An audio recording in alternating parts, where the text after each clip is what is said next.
Muse, the Beaux' art, is a short lyric commenting upon some of the paintings which Auden must have watched and commented upon when he visited an art gallery in Brussels and Belgium. This art gallery is known for the major collections of Netherlands painters, and it has been commented upon by a number of poets. So the poem derives its title from the Museum of Beautiful Art. The Renaissance painters were renowned for raising the issues of human concern, and about suffering they were never wrong. While the individual suffers, the society remains largely indifferent. That's the theme of the present poem. So we have a summary statement on this poem, the introductory statement. Muse, the Beaux' art was composed in 1938. Published under the title Place des Beaux' Art in a newspaper in 1939 and included in the volume another time in 1940. The title refers to the museum that the poet visited while he was in Brussels, and the paintings were hanging during his visit. The museum in Brussels is known for the major collection of the old master, particularly painters from Netherlands. Many critics have discussed the painting mentioned in the poem Landscape with the Fall of Icarus. So this painting, based upon a myth, becomes the source, the focus of the poet's commentary. So the poem is in the form of ikapharsis. Peter Bruegel the Elder, a Renaissance painter, may have influenced Auden's poem. The painting depicts the end of the myth of Daedalus and his son Icarus. Told by Ovid, the persona of the poem takes the graphic material in the first part of the poem from the still other painting by Bruegel. These paintings specify more precisely other example of suffering which thus underlie the bitter ironies masked by the iconic voice of the persona. So this poem is a comment upon the graphic art. And these are the opening lines of the poem. The poem is considered a transitional poem that belongs to the poet anything between the early stages of his poetry, obtuse, complicated, and his later simpler and more conversational style. The structure of the short poem is relatively simple, and it uses ekphrasis or verbal description of images. The poet is commenting upon some scenes in the painting to prove his own theme. In the first stanza, the speaker makes observation from other paintings by the same artist. Bruegel's, namely Numbering at Bethlehem, Winter Landscape with Skaters, and a bird trap and Massacre of Innocence. These are some of the paintings, their scenes have been mentioned in the poem. About suffering, they were never wrong. The old master. So these masters, the painters, the Renaissance painter, they were not wrong. They had made a clear judgment about the human suffering. They have underlined in their painting how the individual suffers and society remains indifferent. How well they understood its human position, how it takes place while someone else is eating or opening a window or just walking duly along. How when the ages are reverentially, passionately waiting for the miraculous birth. Some mundane details are discussed. Somebody is walking or opening a window. These are the examples. So, mundane and spiritual have been mixed together in this collage structure. How when the aged are reverentially waiting. So elderly people, they are waiting for the miraculous birth of Jesus Christ. Passionately waiting for the miraculous birth, there always must be children who did not specially want it to happen. So, children remain largely indifferent.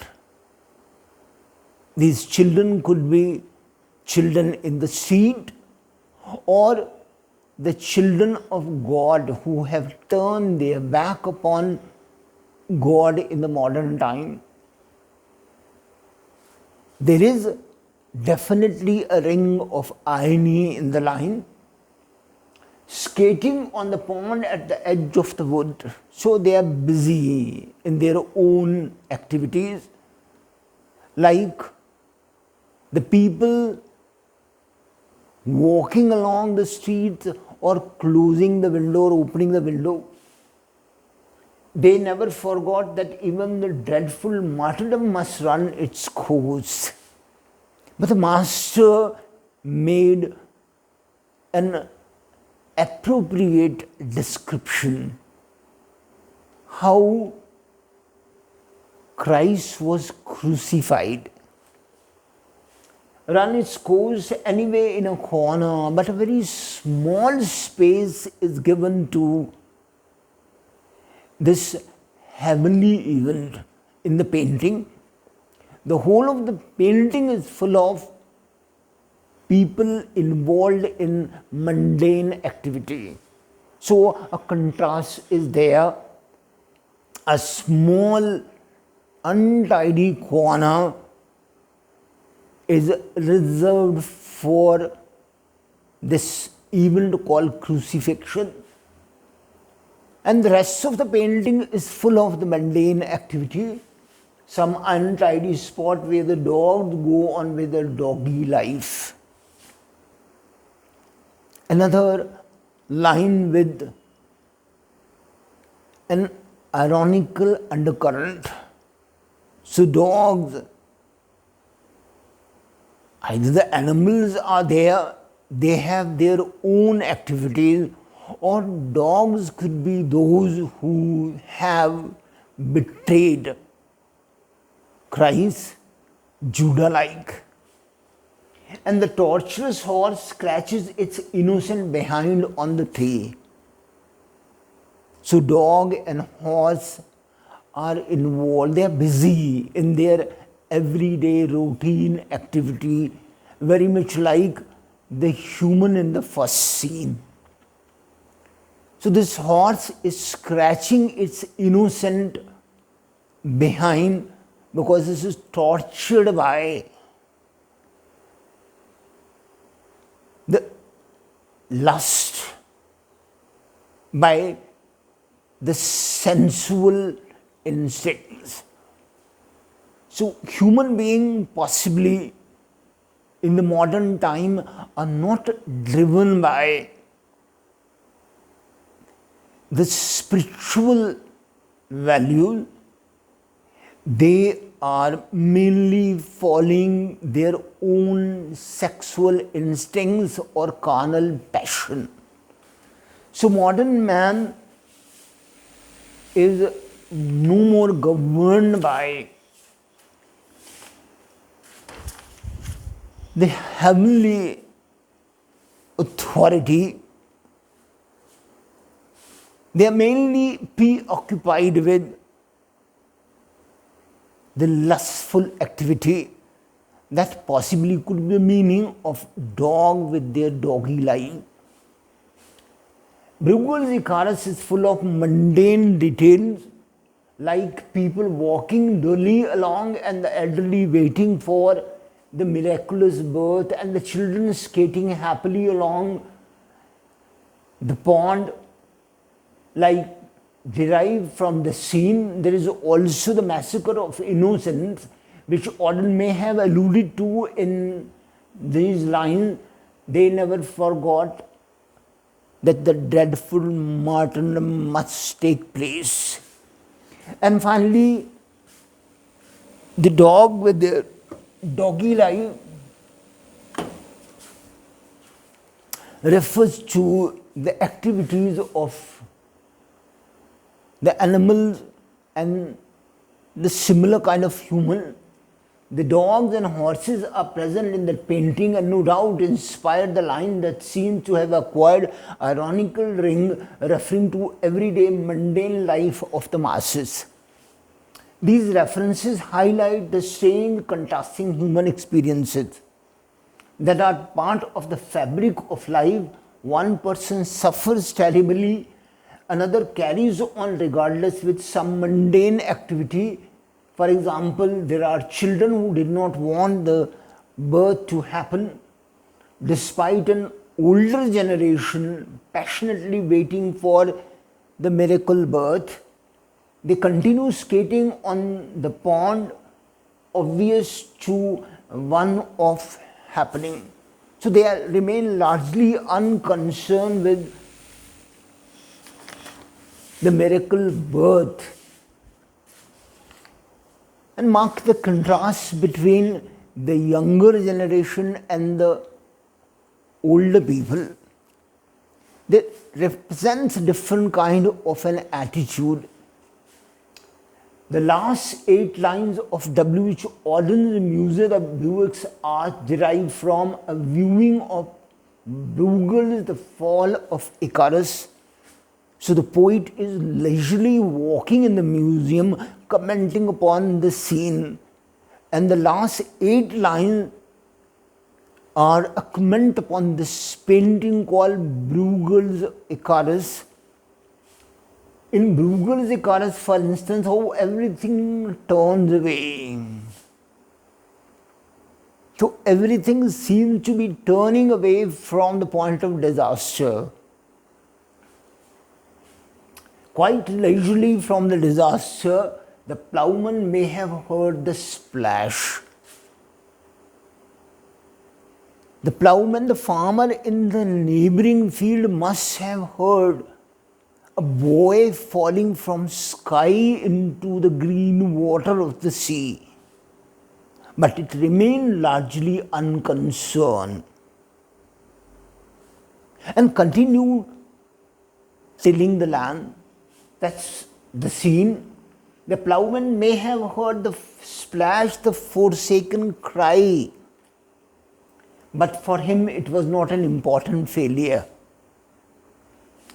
The sun shone as it had to on the white legs, disappearing into the green water, and the expensive, delicate ship must have seen something amazing. A boy falling out of the sky had somewhere to get to and sailed calmly on.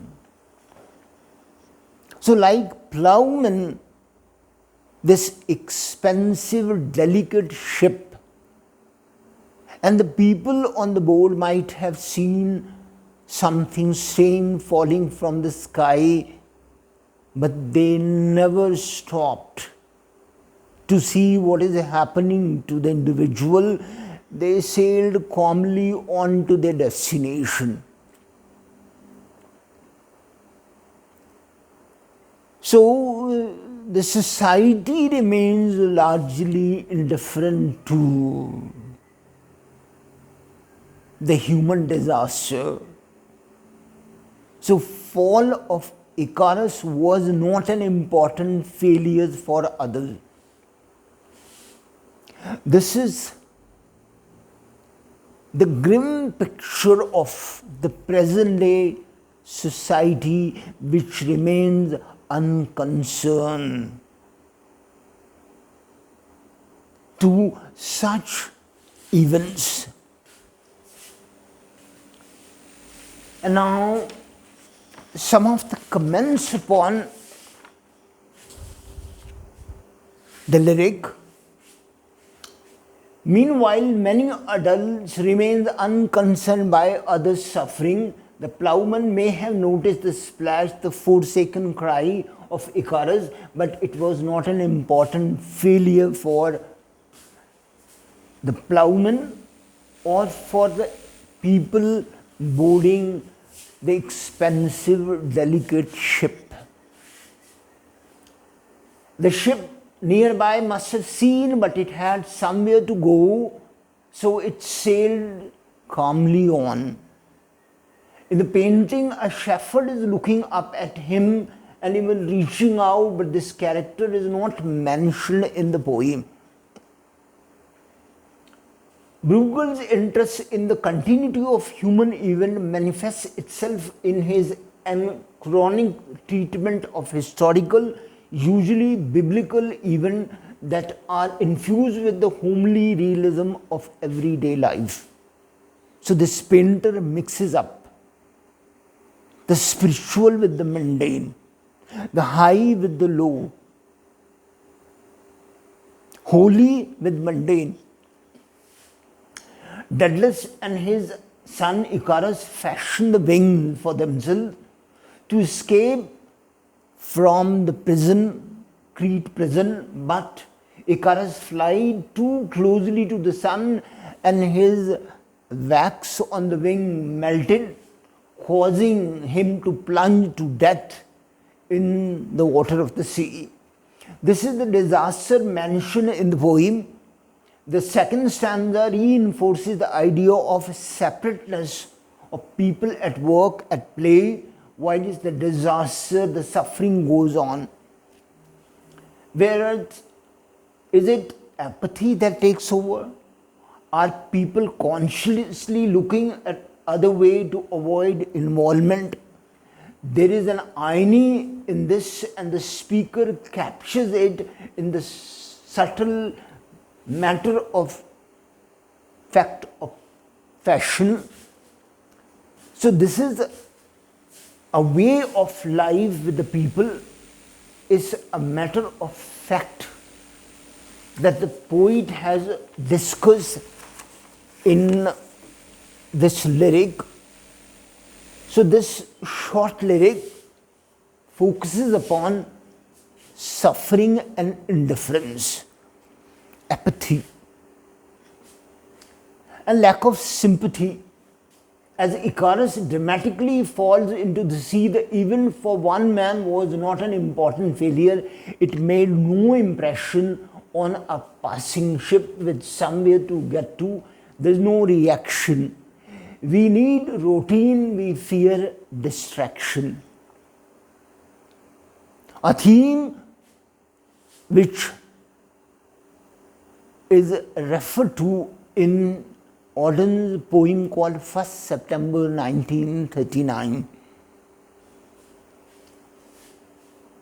We do not like being shocked out of our little lives too often. Suffering will always happen, and there is not much the average person can do anything about it.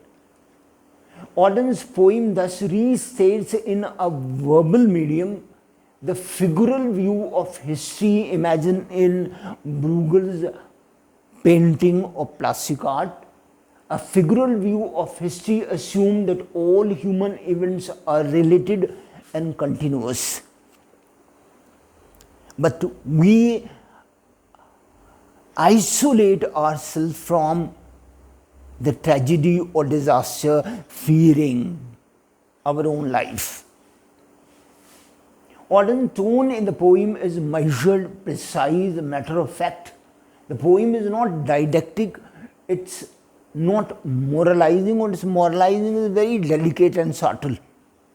The reader senses that this is Auden's quiet contemplation of the painting. One can almost see him standing before the painting, thinking about the nature of suffering amidst those who do not care, those who remain largely unconcerned. The poem derives from the time immediately before the Second World War, as nations were shoring up their military might and preparing for the conflict. And in this way, its theme of unconcern prefigures those who go about their business in New York City, because America was a neutral country till 1941. It appears in September 1st, 1939. His poem is ironic but not humorous.